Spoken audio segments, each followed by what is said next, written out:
أهلا بشباب المستقبل، أرجو أن تكونوا بأفضل حال. هذه رسالة منا لكم، نحن نفتخر بإنجازاتكم. شكرا لأنكم لم تفقدوا الأمل وحاربتم من أجل أحلامكم.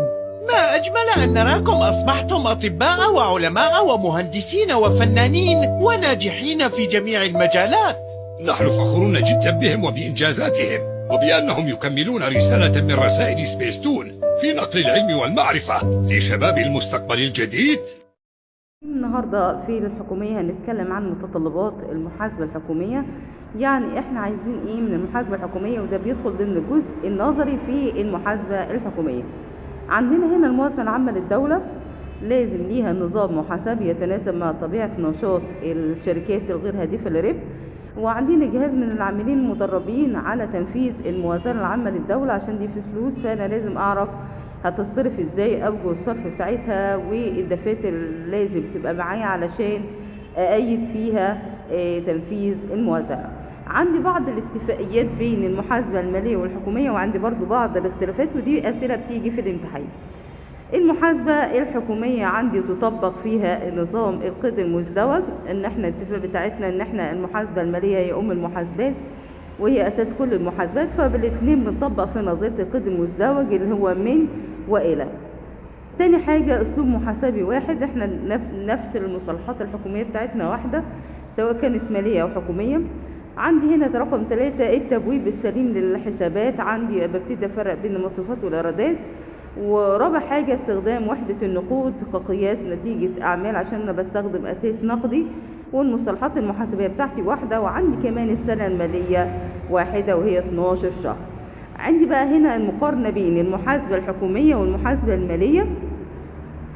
المحاسبة المالية والمحاسبة الحكومية طبعا المقارنة يفضل عملها في جدول، إنما لو حضرتك حافظاها كده خلاص ممكن تكتبيها عادي مفيش أي مشاكل. المحاسبة المالية بتهدف إلى الربح، إنما المحاسبة الحكومية لا تهدف إلى الربح، لأن احنا بنقدم خدمات عامة مجانية. تاني حاجة تقدير الإيرادات أولا ثم المصروفات في المحاسبة المالية.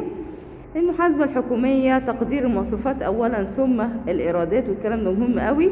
المحاسبة المالية بتستخدم أساس استحقاق، المحاسبة الحكومية بتستخدم أساس نقدي، يعني احنا عايزين فلوس وحدة نقود علشان ابتدي انفذ المشروعات اللي انا عايزاها الحكومة.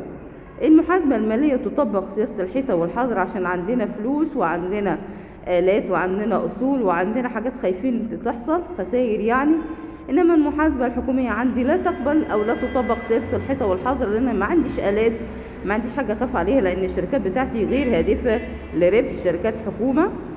نيجي المحاسبة المالية تطبق أو تكون إهلاك للأصول الثابتة. المحاسبة الحكومية لا تكون إهلاك الأصول الثابتة، لأني أنا في الأساس ما عنديش أصول، والأصول اللي هي الآلات والمعدات والبضاعة ما عنديش كل الحاجات دي، احنا بننفذ أوامر ولوائح وقوانين وتشريعات فقط.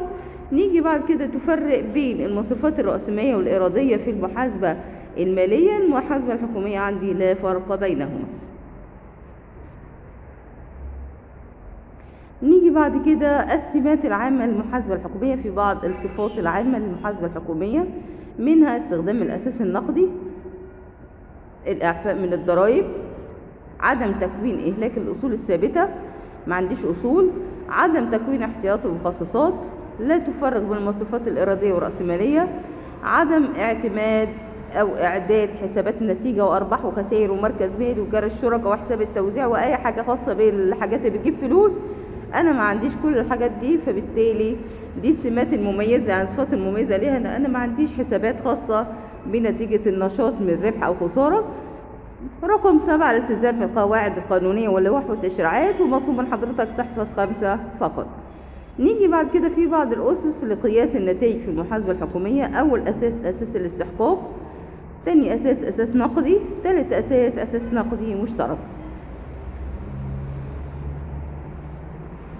هنتكلم دلوقتي على أساس الاستحقاق، ده بستخدمه في المحاسبة المالية والوحدات الاقتصادية الهادفة لربح، وتعريفه بقى ان بيتم تحميل السنة المالية خلاص بما يخصها من ايرادات ومصروفات بغض النظر عن التحصيل الفعلي من عدمه. نيجي بقى مزاياه وعيوب، الحاجات دي مش بركز فيها قوي يعني. مزايا العدالة في قياس النتائج وتخفيض الإسراف وأساس سليم لإعداد تقدير الموازنة، والرقابة المثلى لتقدير بنود الموازنة وتوفير المعلومات المالية من العمليات. عيوبه طبعا صعوبة تطبيقه، ارتفاع تكلفة تطبيقه، البطء في إعداد الحسابات. طبعا ده عايز موظفين كتير أو مدربين عشان يعرفوا يستخدموه. بيدي فرصة حلوة قوي للتلاعب بالنتائج، والمصروفات تخضع للتقدير الشخصي. نيجي بعد كده الأساس النقدي، بيستخدم في المحاسبة الحكومية في الوحدات الإدارية الغير هادفة للربح، وفيه يتم تحميل الفترة المالية بالإيرادات المحصلة فعلا والمصروفات المسددة بغض النظر إذا كانت نفس الفترة المالية أو لأ. مزايا النظام أو أساس النقدي اللي بستخدمه في المحاسبة الحكومية: السهولة والبساطة، عدم البطء في إعداد الحسابات، عدم وجود تقدير شخصي، الموضوعية والواقعية، ويتوافق مع النظرية الاقتصادية الضريبية. وعيوبه صعوبة الرقابة على أداء الوحدة، والحساب الختامي لا يعبر أو لا يصور حقيقة المركز المالي لأن أنا أصلا ما عنديش مركز مالي. عدم واقعية المقارنات بين الفترات المالية. ده كان جزئية نظري، وده يعتبر الدرس الثالث في المحاسبة النظري خاصة بالحكومية. والسلام عليكم ورحمة الله وبركاته.